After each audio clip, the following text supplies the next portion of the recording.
Le contrôle absolu sur l'approvisionnement du minéral le plus stratégique de la planète vient d'être sécurisé par un accord de 16 milliards de dollars signé à Astana. La Russie a obtenu le mandat définitif pour construire la première centrale nucléaire commerciale du Kazakhstan, le plus grand producteur d'uranium au monde. L'entreprise publique Rosatom a surpassé des concurrents de Chine, de France et de Corée du Sud, prenant la tête d'un projet qui va remodeler la géopolitique de l'Asie centrale. Faites attention à la mécanique de ce financement. Le Kremlin va couvrir 85% de l'ensemble du coût des travaux par le biais d'un prêt direct à l'exportation.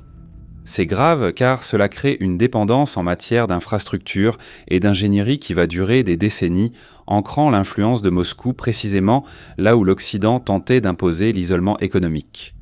La construction commencera en 2020-2027 près du village d'Ourouken. 2 réacteurs avancés de 3e génération seront en service pour stabiliser un réseau électrique local obsolète. Mais la démonstration de force de Vladimir Poutine a dépassé l'ingénierie thermique. Simultanément, les banques centrales des 2 pays ont conclu un accord de swap de devises direct entre le rouble et le tenge, protégeant ainsi le flux de capitaux contre les restrictions du système du dollar. Bien que le projet ravive des cicatrices profondes parmi la population en raison des essais atomiques soviétiques du siècle dernier, le gouvernement du Kazakhstan a validé le traité. Moscou n'est pas seulement en train d'ériger du béton sur les rives du lac, elle structure une barrière logistique impénétrable qui monopolise l'écosystème nucléaire de la région.